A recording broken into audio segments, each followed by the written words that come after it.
Olá, bom dia a todos. Sejam bem-vindos a mais um evento, mais um curso do projeto Todos pela Construção. Hoje nós vamos ter como participante hoje nesse curso o Evanir. O Evanir ele é contador da Fortus, né? E ele vai falar sobre as medidas de preservação de emprego e renda. O Evanir é contador, sócio-diretor da Fortus Group, mestre em economia e com ênfase em controladoria, especialista em ICMS, especialista em auditoria e perícia, consultor e instrutor do SEBRAE, do Rio Grande do Sul, conselheiro suplente do CRC, também do Rio Grande do Sul, e membro da Comissão de Contabilidade Gerencial do CRC Rio Grande do Sul. Evanir, muito obrigada, tá, por estar participando conosco aqui desse evento, ok? E, Evanir, tá me ouvindo? Olá. Olá, bom dia, Evanir, Bom dia, tudo bom dia a bom? todos. Como vai? Nós agradecemos a sua participação, tá, no nosso evento, no nosso projeto de Todos pela Construção, né, para falar sobre essas medidas de preservação de emprego e renda, né, que as empresas hoje estão com muitas dúvidas com relação a essa situação, hoje dentro dessa pandemia, desse todo o problema que está tendo, né, com as empresas paralisadas em função do coronavírus, né. Então, nós vamos iniciar aqui esse trabalho, e eu desejo a você uma boa palestra, um bom curso, né, para todos nós, né, e muito obrigada por fazer parte desse movimento conosco, tá bom? Bom trabalho. Muito obrigado. Nós da Fortes que agradecemos aí essa possibilidade de compartilharmos um pouco do nosso conhecimento nesse momento tão difícil e fazermos cumprir a missão da nossa empresa também, que é de levar o conhecimento, sermos referência, não é, em conhecimento nas áreas que nós atuamos, e a área de recursos humanos é uma delas. A Fortes Group é um grupo de empresas que tem não apenas contabilidade, mas também a parte de recursos humanos. Então, de antemão, eu quero já trazer aqui uma boa notícia. Eu sou daqui do Sul, sou de Porto Alegre, a nossa Rádio Gaúcha aqui sempre atenta e referência também. Agora pela manhã trouxe uma notícia que a Caixa Econômica Federal está liberando linhas de crédito para as empresas da área de construção civil. Estavam aguardando já há algum tempo essa decisão. Junto a ela, trouxe também um aumento do período de carência para o pagamento da primeira parcela. Então, para quem tomar o empréstimo para pagamento da casa própria, apartamentos, não é? Então, é uma boa notícia para a área da construção civil. Então, assim, de antemão, deixa eu só me organizar aqui para passar minha apresentação.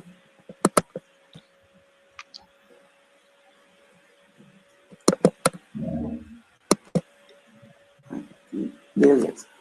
Então, nós estaremos nesta manhã aqui falando, agradecendo em primeiro lugar a todos que estão nos assistindo, não é? Prestigiando e dizer que para nós realmente, assim como para todas as empresas do Brasil, que hoje ninguém está ficando fora, né, dessa situação delicada que nós estamos passando por causa da pandemia do coronavírus, Covid-19, né, que está atingindo a todo mundo, não só as pessoas físicas, mas as pessoas jurídicas. Então, essas ações do governo aí, que no meu entendimento elas foram bem pontuais e muito positivas, medidas para preservação de emprego e renda, mas eu também digo que são medidas para preservação dos negócios das nossas empresas, porque isso vai passar, e depois que passar, se nós tomarmos neste momento decisões equivocadas de desligamento, por exemplo, das nossas equipes, como é que ficará depois quando tivermos que retomar? Se tomarmos a decisão de encerramento dos nossos negócios. Então, eu vejo que essas medidas tomadas pelo governo, elas são muito bem-vindas. É necessário, sim, ter a participação efetiva e forte aí do nosso governo. Eu preparei, então, aqui para nós falarmos um apanhado das últimas medidas do governo, e a medida provisória 927, 932, 936, também a circular 893 da Caixa Econômica Federal, que trata do Fundo de Garantia, e a portaria 139 da Previdência Social. Eu não sou advogado, sou contador de formação, mestre em economia, mas no nosso dia a dia nós atendemos mais de 100 empresas, e o que a gente está tentando trazer aqui é um pouco do nosso conhecimento prático, efetivo, conhecimento do dia a dia aplicado, naturalmente sempre respeitando as opiniões jurídicas, e questões pontuais devem sempre ser consultado o advogado. A gente quer deixar registrado nesse momento aqui. Então, a Fortus RH, não é, neste momento tem trazido muitos esclarecimentos para os nossos clientes. Nós podemos destacar aqui que aqueles que estão mais trazendo dúvidas são aqueles relacionados à MP 936, que trata da redução, não é, das jornadas de trabalho, das suspensões de contrato. Mas vamos seguir aqui, então, a ordem da nossa apresentação, certo? Bom, em primeiro lugar, como isso aqui é um curso, nós queremos destacar a importância do conhecimento do que é uma medida provisória, né? Uma medida provisória é um instrumento legal do Poder Executivo, né, que em momentos como esse que a gente está passando, deve e pode ser utilizado. Ela tem uma força de lei a partir da sua publicação. Ela deve, para virar lei, ser votada em até 60 dias ou até 120 dias, porque ela pode ser prorrogada por mais 60, pelo nosso Congresso.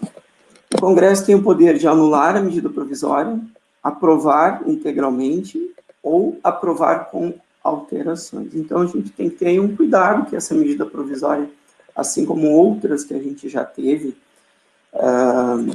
que foram simplesmente não votadas pelo Congresso e elas perderam a sua validade, ou mesmo outras foram votadas e tiveram alterações ou totalmente anuladas. Então, é importante ressaltar que essas medidas provisórias, elas têm validade por até 120 dias. Naturalmente, esperamos que toda essa pandemia tenha passado, né, nesse período, e a gente tem fé nisso. Vamos falar um pouquinho, então, da primeira medida provisória, a MP 927/2020, que ela trouxe mudanças trabalhistas, né, nessa emergência aí do Covid. Essa MP, ela foi...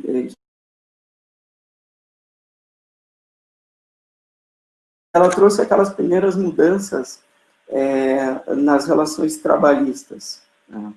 Ela trouxe a questão da migração para o teletrabalho, onde ela possibilitou a mudança desse regime de presencial nas empresas, em loco, para o teletrabalho, e as notificações em 48 horas, então ela permitiu uma agilidade nessa mudança, nesse período de mudança. Aí a gente tem uma questão a ser cuidada, que é um acordo com os empregados, né, em relação ao uso de seus equipamentos, internet, telefonia.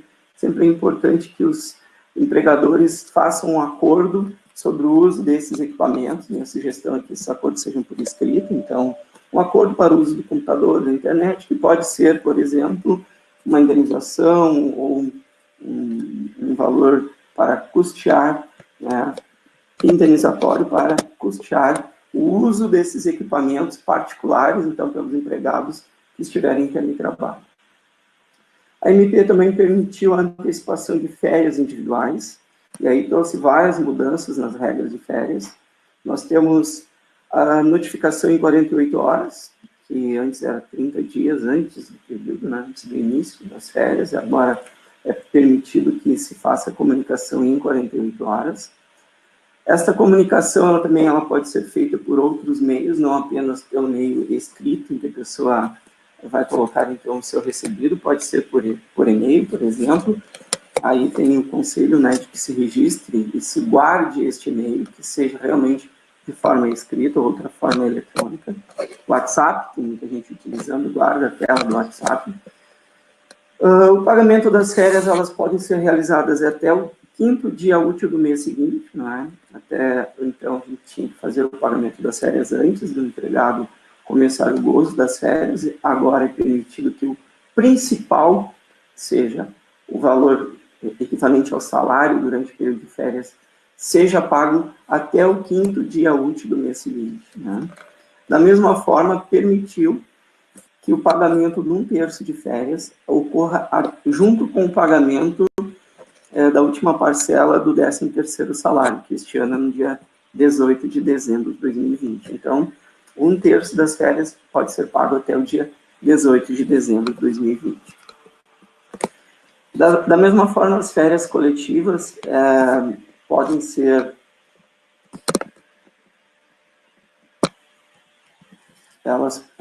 notificadas até 48 horas antes do início das férias coletivas, e ela dispensa a comunicação ao sindicato e ao Ministério da Economia, então a Secretaria do Trabalho. Então, essa também é uma mudança bem interessante, porque antes era necessária a comunicação das férias coletivas ao sindicato e ao Ministério da Economia antes do início das férias coletivas. Essa medida também, ela trouxe consigo a suspensão de férias de profissionais da área de saúde. Naturalmente, né, esses profissionais estão necessários para o enfrentamento, né, nesse momento difícil.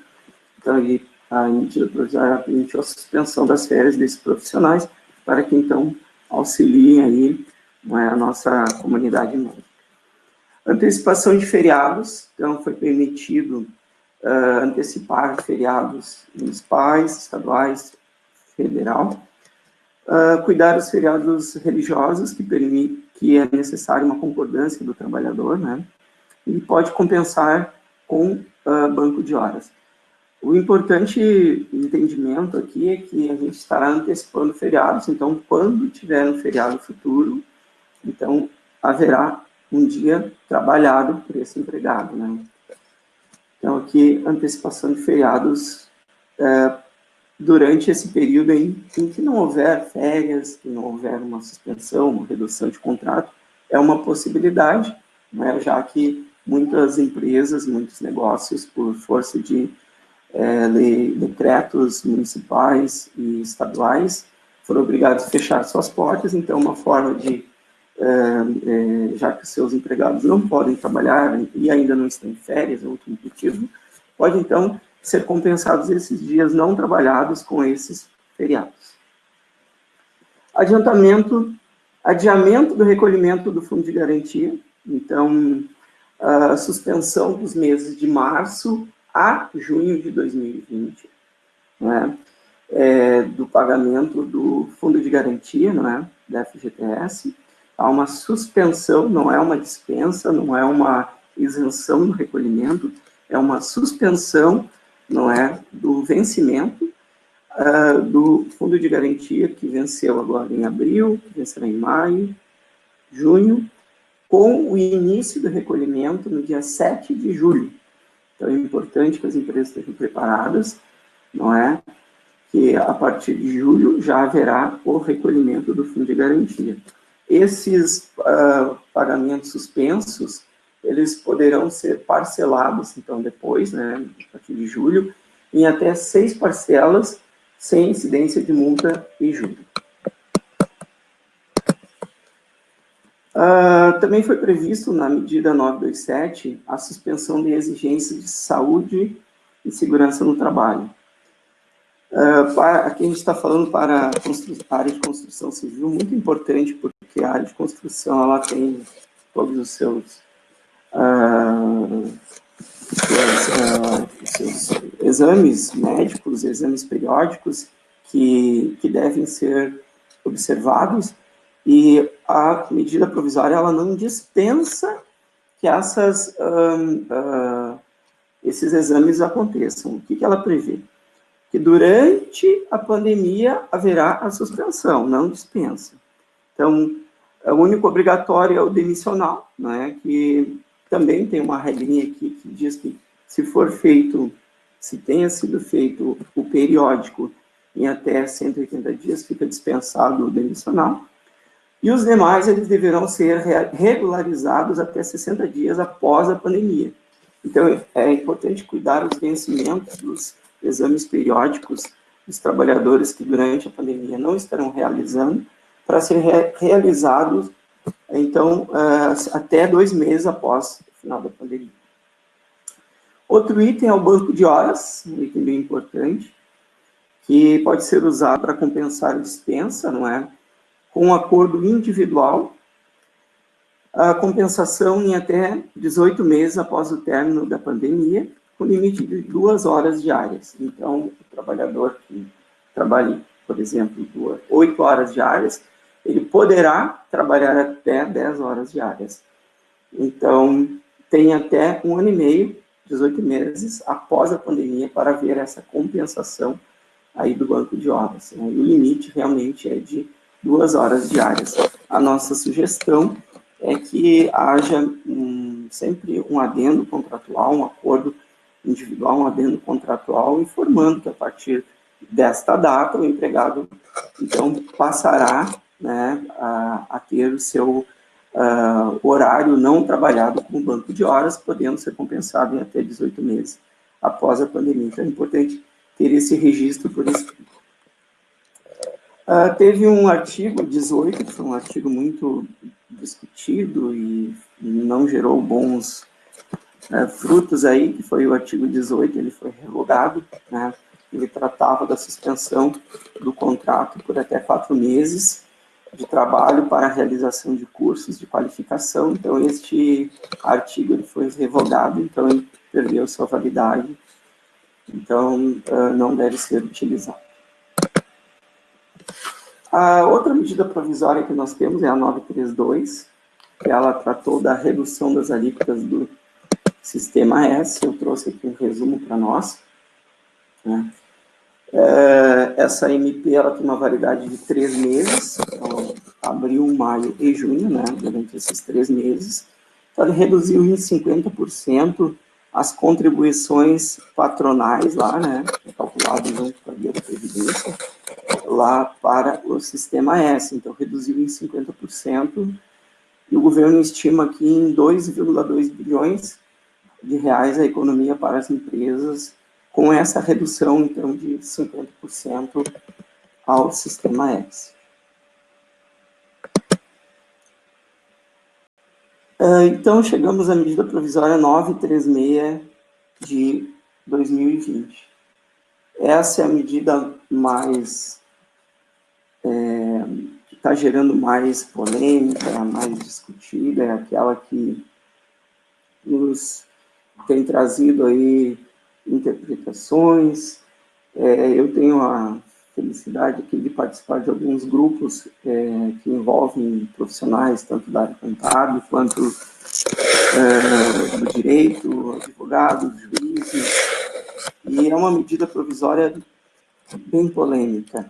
Apesar de ser indiscutível a sua importância nesse momento que estamos passando, que na minha geração eu nunca vi um momento tão difícil enfrentado por todo mundo, apesar dela ser uma medida muito benéfica para os empregados, para as empresas, bom, para a nossa vida em geral, ela certamente gerará futuramente muita discussão. Então, é uma medida que requer muito cuidado nas decisões que os empregadores forem tomar nesse momento. É uma medida que requer muito estudo e cada empresa deverá analisar a sua realidade, a sua necessidade. Então, a medida provisória 936, ela foi publicada então no dia 1º de abril de 2020. Ela traz, entre outras, a redução proporcional de salário e jornada. Por si só, essa questão de redução de salário e jornada, em qualquer momento, mesmo antes da medida provisória 936, ela já era polêmica. Ela já ensejava cuidados, porque não poderia partir do empregador essa redução, somente em caso de acordo ou iniciativa do próprio empregado. Mas, enfim, essa medida provisória, que ela tem o intuito, né, de manutenção de emprego e renda, né, E eu vou além, manutenção de emprego, renda e manutenção dos negócios, porque muitos dependerão da aplicação dessa medida provisória para permanecer em atividade. Então, eu poderia aumentar manutenção de emprego, renda e de negócios, porque muitos negócios hoje somente conseguirão manter as suas atividades se utilizarem dessas medidas. Em relação à redução proporcional de salário e jornada, a medida prevê uma redução de 25, 50 ou 70, aqui está 75, eu peço que considerem 70, por gentileza, proporcional de salário e jornada. Né? É necessário acordo com o empregado. Aqui já vem uma questão, a primeira questão polêmica, acordo, que tipo de acordo, né? O salário hora deverá ser preservado, então o que poderá haver é uma redução de jornada e salário proporcional, mas nunca redução do salário hora. Então o salário hora do empregado deverá ser preservado, certo? Essas reduções, elas trarão consigo um benefício emergencial de preservação de emprego e renda do governo. Importante salientar que a redução que ocorrerá de salário do empregado não acontecerá a mesma compensação, o mesmo valor do benefício pelo governo. Então, esse auxílio do governo ele será em percentual do seguro-desemprego a que o empregado teria direito. Então, temos um teto de seguro-desemprego hoje de R$ 1.813,03. Então, esse será o maior valor, não é? Seria o maior valor aí pago pelo governo, caso de suspensão. Então, importante é esse primeiro conhecimento, que a redução de salário, ela não necessariamente será acompanhada pelo valor do benefício emergencial do governo, certo? Este benefício do governo ele terá uma natureza indenizatória, então ele não integra imposto de renda, previdência social e nem o fundo de garantia por tempo de serviço. Então, esse benefício emergencial ele tem uma natureza indenizatória e ele será calculado, então, com base no percentual da redução do seu salário e no percentual que o empregado tem direito, né, de acordo com o seu salário, lá nas regras do seguro-desemprego. Importante salientar isso. Há uma necessidade de comunicação ao Ministério da Economia em até 10 dias, então as empresas elas têm que ficar atentas. Aquelas empresas que têm, né, então, seu serviço de contabilidade, quem faz a sua folha de pagamento própria, elas devem, lá no Empregador Web, fazer a comunicação, né, desta redução proporcional aí da jornada e salário. Sem isso, o governo não terá informação para fazer o pagamento desta primeira parcela, né?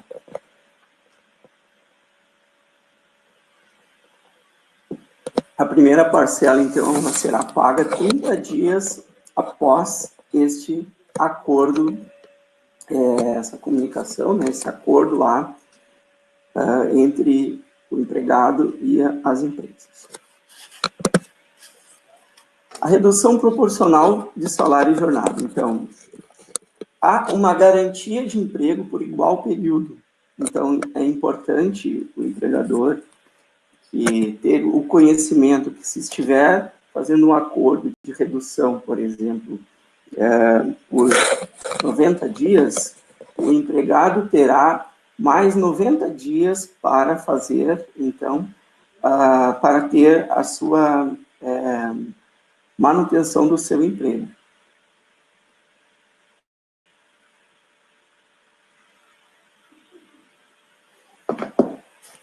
Caso seja desligado após esse período, o empregado receberá o seguro-desemprego normalmente. Então, o empregado que tiver recebido esse benefício do governo, ele não perderá, então, o direito ao seu seguro-desemprego, se após esse período de estabilidade ele for desligado, ele receberá, então, o seu seguro-desemprego normalmente.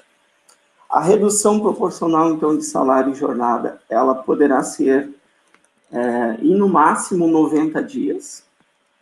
Então, cada empresa, conhecendo a sua realidade, ela poderá usar um período menor, mas é no máximo 90 dias. Né? O comunicado, então, como eu comentei, tem que ser ao Ministério da Economia, né, no prazo de até 10 dias. Cancelamento dessa redução, como é que ele ocorre? Ele, até 2 dias após o fim da calamidade, né, então, aqui cabe um destaque importante que a calamidade, estado de calamidade são os estados, municípios que têm os seus decretos, então ficar muito atentos aos decretos municipais, estaduais do estado de calamidade, porque até 2 dias após o fim do estado de calamidade, então, haverá o cancelamento, né, desta redução de salário e jornada. A data é estabelecida em acordo, então, se o empregador estabelecer um prazo de 60 dias ou 30 dias, após esse prazo, então, seus empregados eles deverão retornar ao trabalho, ou uma decisão do empregador, se a empresa, por uma permissão, então, dos municípios, né, puder retornar às suas atividades, o empregador poderá, então, convocar, chamar, então, seus empregados novamente ao trabalho. Então, isso não é um período fixo, definido, que não possa acontecer o retorno antes deste período. Então, poderá acontecer nessas 3 condições. Suspensão do contrato de trabalho. Então, durante o estado de calamidade, estou acompanhando aqui o nosso tempo. Então, a suspensão do contrato de trabalho. Durante o estado de calamidade, né, então, terminando o estado de calamidade, essa suspensão lá tem o seu termo. A possibilidade de suspender os contratos por até 60 dias, diferente, né, da redução de jornada e salários. A suspensão do contrato é 60 dias, podendo ser divididos em 2 períodos de 30 dias. Então, tem que se ter este cuidado que a suspensão do contrato é 2 meses, se não 3 meses, como na redução de jornada e salário. É vedada a realização de qualquer atividade pelo empregado durante esse período de suspensão. Então, efetivamente, tem que haver uma suspensão do contrato. E aí, a gente liga um alerta e faz um destaque especial aqui, de que se houver a suspensão do contrato, que os empregadores efetivamente não convoquem seus empregados, se isso acontecer, retorna ao trabalho, né? Então, deve ter bastante cuidado com as comunicações, com perguntas, com qualquer questão assim de algum serviço excepcional que porventura aconteça. Deve ser uma decisão bem pensada, porque poderá haver problemas futuros, né? A manutenção dos benefícios, essa é uma questão importante de destacar. Se houver a suspensão do contrato de trabalho, quem paga plano de saúde, quem paga o vale alimentação, vale refeição, devem ser mantidos esses benefícios, não é? Então, os benefícios eles não podem ser cancelados durante o período de suspensão de contrato de trabalho. Tem uma questão em relação ao vale transporte, que ele é um pouco polêmico, mas talvez a substituição desse benefício por vale alimentação, por exemplo, seja uma alternativa que evite algum questionamento futuro, mas vale transporte algumas empresas entendem não ser devidos, outras entendem que, como os benefícios eles devem ser mantidos, o valor do benefício poderia ser substituído por algum outro, mas isso é uma questão polêmica, mas o que diz na medida provisória é a manutenção dos benefícios. O empregado, durante essa suspensão do seu contrato de trabalho, ele receberá, então, 100% do valor do que ele tem direito ao seguro-desemprego, então ele não receberá exatamente o valor que ele recebe de seu salário, então o teto do salário do seguro-desemprego é R$ 1.813,03 e o valor mínimo é R$ 1.045, então o empregado que tiver o seu contrato suspenso receberá até este valor pelo governo. Se porventura futuramente houver o desligamento, ele permanecerá então com o seu direito de receber o seu seguro-desemprego. Esse recebimento, neste momento de suspensão do contrato, ele não vai prejudicar o empregado futuramente. Indenizações, né? Caso ocorra, então, a demissão durante o período de estabilidade previsto na medida provisória, então, se o empregador ele utilizar de algum desses benefícios da redução de jornada ou da suspensão do contrato, e houver a demissão durante o período de estabilidade, então haverá uma indenização com o mesmo valor do acordo vigente. Então, os empregadores, eles, ao tomarem esta decisão, redução ou suspensão dos contratos, né, devem estar atentos que terá essa estabilidade e poderá ter, então, essa indenização se, porventura, o empregado for desligado. Havendo demissão por justa causa ou a pedido do empregado, não se aplica esta indenização. Aplica-se, inclusive, nos casos de contrato de aprendizagem e jornada parcial. Em que caso que não se aplica, então, essa medida aqui? Para os aposentados, né, estagiários, em seguro-desemprego, bolsistas ou afastados. Então, a medida provisória ela não se aplica nesses casos: aposentado, estagiário que já esteja recebendo, né, o seguro-desemprego, bolsistas ou afastados do trabalho. Então, são situações em que os aposentados já estão recebendo um benefício, o seguro-desemprego, os afastados, né, e estagiário e bolsistas que não estão regidos aí pelas leis trabalhistas, né, leis próprias, também não se aplica esta medida provisória 936. Mais algumas questões em relação à suspensão do contrato de trabalho, né? As empresas que têm faturamento superior a 4.800.000 no ano de 2019, suspendendo, então, os contratos de trabalho, elas devem pagar uma compensação de 30% do salário do empregado, né? Alguns discutem se 30% do salário e mais comissões, mais outras verbas, outros discutem se o salário mais o salário em carteira, o salário básico do empregado. Muitos consideram que o salário básico do empregado é que são base para esta compensação. Mas, como eu disse, essa medida provisória, ela vem recheada de itens polêmicos. Então, cada empregador tem que ter o seu devido cuidado em relação às decisões que for tomar. O que ela traz é que as empresas com faturamento superior a 4.800.019 devem pagar uma compensação de 30% do salário do empregado. O governo, então, por sua vez, pagará um auxílio de 70% do valor a que o empregado teria direito lá no seguro-desemprego. Então, não é 70% do salário do empregado, é 70% do valor que o empregado teria direito no seguro-desemprego, né? Aqui tem uma questão, né, que é em relação à redução salarial, que ela sempre poderá trazer aí questionamentos. Então, quando eu falo ali 30% do salário, tem que cuidar sempre a questão da redução salarial. Esta suspensão ela pode ser dividida em 2 períodos, então, de 30 dias.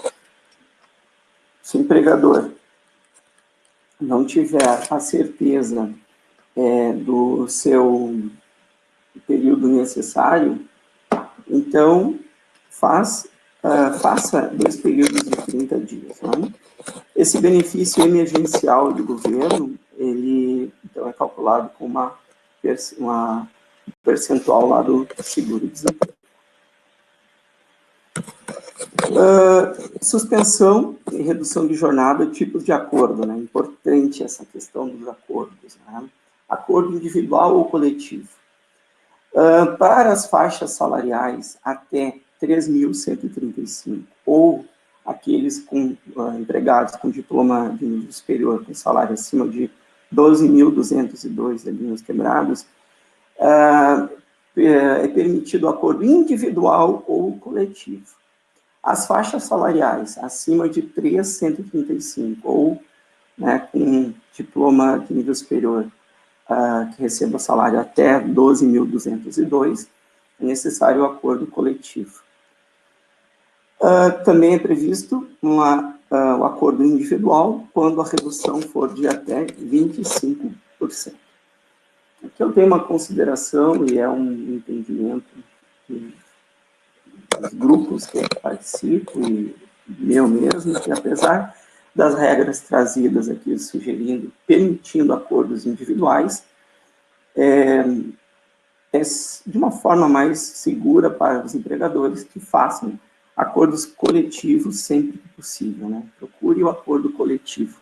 É um acordo que envolva todos os seus empregados e, neste acordo, esteja incluído, então, as suas deliberações para cada área, para cada setor, procurando não discriminar, que o acordo ele seja equânime para todos os seus empregados, evitando discriminações, que seja um acordo coletivo que seja o mais justo possível, justifique as determinadas áreas que terão suspensão, áreas que terão redução, áreas que terão teletrabalho, né? Porque é permitido pela medida provisória que a gente tenha todas essas mudanças em um único acordo coletivo, né? Esse acordo, naturalmente, discutido aí junto aos sindicatos, né? Como eu estava comentando, então, essa questão da redução, da suspensão, ou mesmo do teletrabalho, essas novas regras que a empresa estiver aplicando, podem ser em um único acordo coletivo. Eu posso, na mesma empresa, né, ter redução de jornada e salário e suspensão de contratos no mesmo acordo, né? Importante salientar que o empregador ele tem que prestar essas informações no prazo de 10 dias, é necessário esse prazo de 10 dias, e ele fica responsável pelo pagamento da remuneração, né, no valor anterior à redução da jornada de trabalho, ou de salário, ou da suspensão, se porventura ele não preste esta informação no prazo de 10 dias. Então, esse prazo de 10 dias de comunicação, ele é imprescindível, é necessário, é importante. Então, se alguém estiver fazendo algum acordo retroativo, muito cuidado, nós estamos no dia 13 de abril, né? Então, aqueles acordos lá do dia 4 de abril, eles devem estar sendo informados até hoje. Se retroagir a 1º de abril, já temos aí 3 dias em que o empregador deverá, então, fazer o pagamento normal dessa remuneração, porque o prazo é de 10 dias. A validade é a partir de abril de 2020.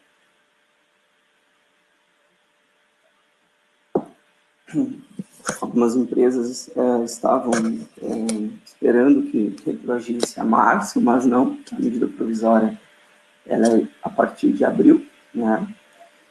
E conforme anunciado pelo nosso secretário de Trabalho, essa redução de jornada, que eu achei bem interessante, ela pode ser em dias trabalhados, não somente em jornada diária.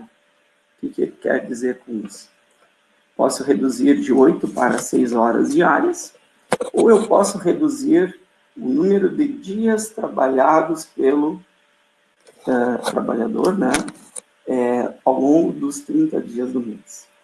Exemplo, pode trabalhar 20, 25 dias, reduzir proporcionalmente, né? Então, trabalhar 20 dias e não trabalhar 10. Né? Isso, em alguns casos, pode favorecer aí a organização, né, de muitos negócios. Trabalha 50% dos dias do mês. Então, uma turma trabalha 15 dias e outra 15 dias, havendo uma redução de jornada de 50%. Isso é um item também polêmico, porque entendemos que a jornada via de regra, jornada de trabalho diária, não é? Mas, pelas palavras do nosso secretário do Trabalho, não é? Essa jornada pode ser distribuída ao longo do mês, porque é um momento de excepcionalidade, é um momento em que qualquer medida favorável à manutenção do emprego e renda deve ser tomada, e, segundo ele, esta condição de redução, então, existe, né? Não apenas de jornada diária, mas também da jornada ao longo do mês. Estamos encaminhando aqui para o final já, nós temos poucos minutos. Eu vou falar aqui da portaria 139, né, a portaria 139 da Previdência Social, desculpem, que ela prorroga o vencimento da contribuição previdenciária patronal, 20%, né, de empregadores e avulsos, né, é importante destacar que essa portaria ela prorrogou, então, da competência março de 2020, vencimento em agosto de 2020, a competência abril para outubro de 2020. Aplica-se, inclusive, ao empregador doméstico, então, a redução dos 8% patronal, mais os 8% do seguro de acidentes também estão prorrogados.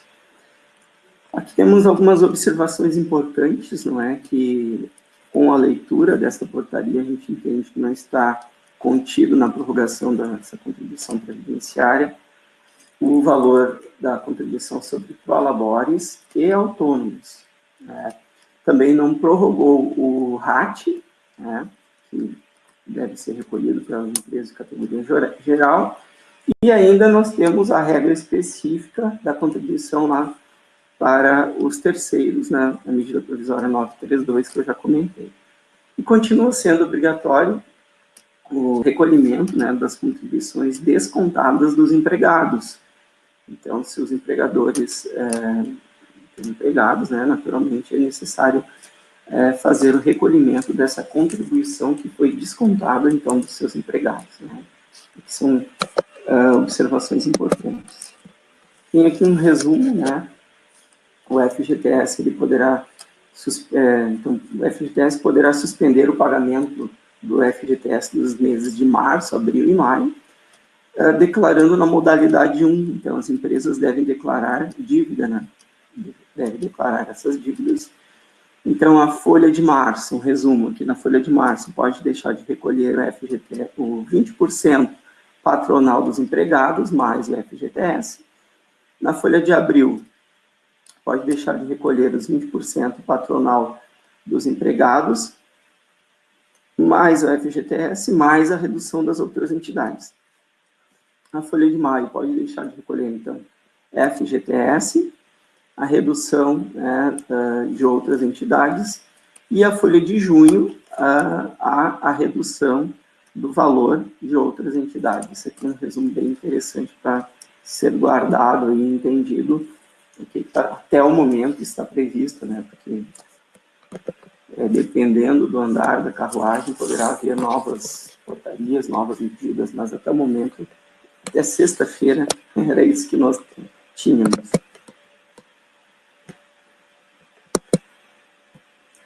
Então, finalizando aqui, eu trago alguns cuidados e sugestões aí, né, para os empregadores, né? Então, que não deixe de formalizar todos os seus acordos. Então, é importante que esses acordos sejam formalizados, preferencialmente em acordos coletivos, né? São os mais indicados. Formalizem junto aos sindicatos. Eu acompanho aqui um grupo do nosso sindicato de contadores aqui do Rio Grande do Sul, e, via de regra, os sindicatos patronais, sindicatos empregados, eles têm fornecido aí modelos, documentos, padrões de modelos de acordos, não é, coletivos. Então, isso já facilita, porque se é um modelo indicado pelo Sindicato dos Trabalhadores, esse modelo ele já vem pré-aprovado, né? Então, procure utilizar esses modelos aí encaminhados pelos sindicatos, indicados, né? Naturalmente, ter sempre uma opinião técnica da área jurídica. Nós somos contadores, mas nós respeitamos e entendemos a importância dos advogados, assim como outros técnicos e assessores neste momento aí, né? Os comunicados, eles podem ser por meio eletrônico, eles também têm validade, isso é uma novidade, né? Então, mas recomenda-se a guarda desses comprovantes de envio e recebimento, né, do comunicado pelos trabalhadores. Sempre registrem sempre e guardem, porque futuramente isso poderá ter alguma discussão, não é? Consultem um contador, um advogado em caso de dúvida. Eu digo que todos esses grupos setoriais, como as ligas, as associações, como a nossa aqui que nós temos, todos esses grupos de discussões, eles são imprescindíveis nesse momento. É o momento do empresário participar, estar atento às novidades. Esses grupos têm muitas dúvidas que são comuns e tem dentro profissionais que podem ajudar, não é? Então, usem, aproveitem, participem, seu sindicato, sindicatos patronais, associações, ligas, todas essas entidades, não é, que podem auxiliar aí nas dúvidas para que não tenhamos, não é, futuramente problemas trabalhistas, não é? Em caso de teletrabalho também, registrar sempre por escrito todos esses acordos, né, com os empregados, fazendo os adendos contratuais necessários. Sugestões, né? Então, aqui vem uma opinião desse contador aqui, não é, empresário, né? Nós temos aí também nossos 20 empregados e atendemos mais de 100 empreendedores com seus empregados. Lembre-se que essa pandemia ela vai passar.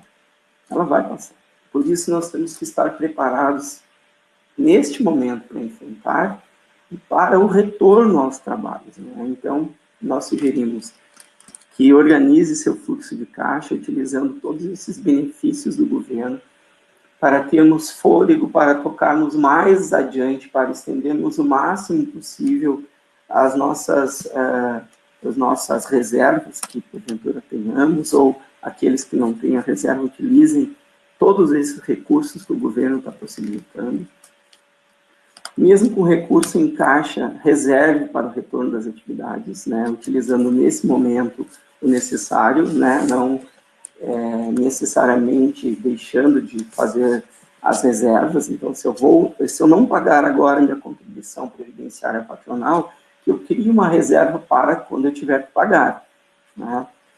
Preserve dentro da possibilidade a sua equipe de profissionais, porque eles serão necessários futuramente, né? Então, um profissional desligado, ele levará consigo investimentos que a empresa fez no treinamento, todos os valores da empresa, conhecimento de processos, conhecimento de produtos, a confiança que este empregado, né, tem com os clientes das nossas empresas. Então, importante, né, entender que a gente está passando por um momento difícil, mas que nós temos que pensar também no médio e longo prazo. Então, temos que sempre lembrar que este momento difícil vai passar, né?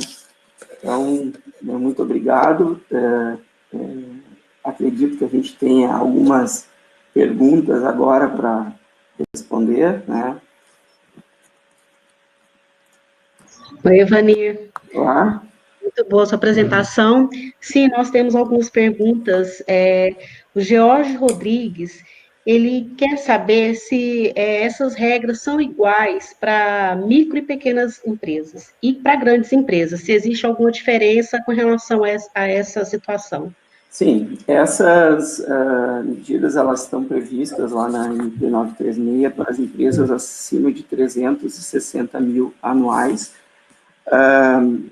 e está valendo para as empresas acima de 360 mil reais anuais. E também há uma diferença, sim, em relação às empresas com faturamento em 2019, acima de 4 milhões e 800 mil, que essas, elas têm aquela compensação, não é, de 30% do salário do empregado em caso de suspensão. Mas, via de regra, a medida provisória 936, que é o que está falando, né, ela se aplica a quase todas as empresas com essas condições que eu comentei agora. Ok. Existe alguma diferença para os funcionários recém-contratados e aqueles que já estão há mais tempo na empresa? Não. Isso foi deixado bem claro pelo secretário especial do trabalho, né, secretário de trabalho, que essas regras se aplicam a todos os empregados, né. Claro que cada empregador terá sua decisão, empregados que estão em contrato, ele vai tomar a decisão antes, não é, de fazer qualquer acordo, né, ele vai tomar a sua decisão, mas ele se aplica a todos os empregados, tem aquelas condições lá de quem está afastado, né, estagiários, entre outros, lá, aposentados, aquilo lá é uma situação específica, mas, via de regra, se aplica a todos os empregados da empresa. Excelente. Mais uma pergunta: é obrigatório a intermediação dos indicadores para estabelecer esses acordos? Indicadores ou do sindicato? Pode repetir a pergunta, por gentileza? Pergunta é obrigatório a intermediação dos indicadores para estabelecer esses acordos? Eu acho que ele quis dizer dos sindicatos, né? Eu acredito que entendi sindicatos. Isso. Nós temos na MP 936 aquelas exceções ali que permitem acordos individuais, né? Mas há previsão, sim, de acordos individuais, sem a necessidade do sindicato. Porém, a minha indicação é que sempre que possível se utilize, sim, do acompanhamento do sindicato. Isso vai dar mais segurança numa possível ou, né, improvável, que é o que a gente deseja, né, mas em alguma questão trabalhista futura, a minha opinião é de que use sempre o sindicato como intermediador em qualquer acordo, mesmo que seja um individual que leve ao conhecimento do sindicato. Excelente, tá? Os valores pagos como título de assiduidade, como eles vão ser incluídos? Muito bem. Essas questões, elas não ficaram claras na medida provisória 936. E ela é polêmica. Nos grupos que eu participo, uns entendem que as reduções são baseadas no salário contratual, salário básico, né? Outros entendem que deve ser considerado também as variáveis. Então, não tem uma resposta objetiva. A resposta mais adequada verifique a melhor situação para a sua empresa, né? Aquela que é a menos prejudicial, aquela que venha trazer menos riscos futuro para o seu negócio, uma causa trabalhista, converse com os seus empregados, porque os empregados também não querem ser desligados neste momento difícil, porque depois a recolocação no mercado será muito difícil. Isso é inquestionável. Então, os empregados, neste momento, eles também têm que estar atentos, porque é melhor uma redução agora e uma preservação do seu salário, assim que retornar, né, ao contrato, até porque, não está aí nas perguntas, acredito, mas eu quero ressaltar que eu só posso recontratar o empregado após 180 dias, não é, do desligamento. Então, não adianta agora tomar a decisão de desligar todo mundo e mês que vem recontrato todo mundo, porque isso não está permitido na CLT. Compreendido. O Ademar Soares está perguntando: periculosidade e insalubridade permitidas que sejam mantidas durante o afastamento, já que o empregado não está exposto? A mesma resposta anterior eu sigo, né?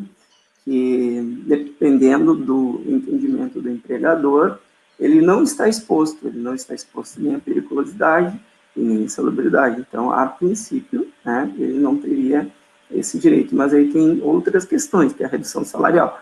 então cada empregador ele vai ter que tomar esta decisão, né? Entendi. Ok. Existe uma cobrança pelos sindicatos, quer dizer, os sindicatos podem fazer alguma cobrança para intermediar esses acordos? Existe uma previsão legal para isso? Sim, os acordos coletivos, e principalmente esses negociados nas convenções coletivas aí com sindicatos patronais, sindicatos de empregados, eles podem estar prevendo algumas cobranças, né? Então, aí vai muito da sensibilidade, mas também da necessidade, né, de cada entidade sindical. Há entidades que, se não tiver uma contribuição dos seus empregados, não tem condições nem de pagar um advogado para auxiliar nesses acordos, não é? Também, por outro lado, tem sindicatos que têm essa estrutura, essa condição, que podem facilitar a condição nesse momento. Então, isso é muito relativo e depende de cada entidade sindical. Mas, sim, há a possibilidade dos sindicatos cobrarem para fazerem essas intermediações.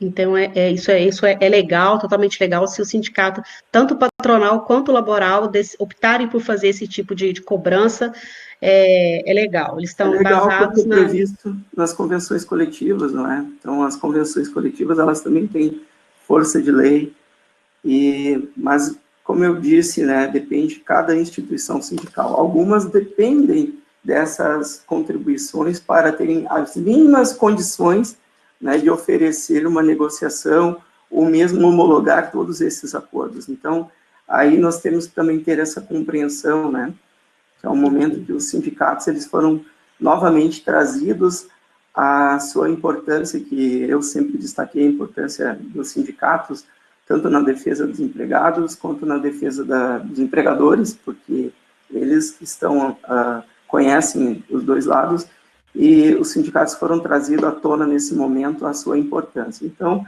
cada sindicato deverá realmente avaliar a sua necessidade. Excelente. Mais uma pergunta. Quais as penalidades caso não cumpra o que está dentro do decreto? Importante. Porque o decreto, ele diz que as penalidades, elas são importantes, elas devem ser... Mudamos aqui. Então, as penalidades, elas são aquelas previstas lá no artigo 25 da Lei 7998 de 90, com as multas previstas no artigo 634A da CLT. Então, as multas, elas podem chegar a R$100 mil, dependendo da gravidade, não é, das infrações que a empresa cometa nesse momento. Então, a gente aconselha que realmente observe, atente ao que está descrito na medida provisória, e conte com a ajuda de sindicatos, com entidades setoriais, contadores, para evitar realmente essas penalidades que elas podem ser bem altas e comprometer até o futuro da entidade. Excelente. Como ficam as atividades essenciais? Como elas devem funcionar? Pois é, interessante, né? Ao mesmo tempo que nós estamos num momento de calamidade, não é? Tem atividades que não podem ser simplesmente paralisadas, como fornecimentos básicos de água, energia elétrica, telefonia, assistência hospitalar, médica, alimentos, serviços funerários, transportes coletivos, telecomunicação, processamento de dados, perícias, atividades portuárias, ou seja, tem uma série de atividades que as entidades deverão se organizar da melhor forma para continuar com as suas atividades, aí utilizando todas aquelas medidas de saúde e segurança no trabalho, né, principalmente saúde nesse momento, né, as medidas preventivas, aquelas que puderem trabalhar em home office, trabalho, redução de equipes, redução de circulação de pessoas dentro das suas atividades, das suas empresas, mas essas atividades, elas deverão permanecer funcionando. Eu tenho um exemplo de clientes que são da área de telecomunicação, que mesmo elas sendo obrigadas a continuar com a sua atividade, houve uma redução substancial na sua demanda de trabalho, porque não estão comercializando, né? As empresas que estariam comercializando não têm, seus profissionais da área comercial estão em casa, estão reduzidos, então, mesmo essas atividades, elas também poderão usufruir desses benefícios das medidas provisórias dentro da sua necessidade e capacidade.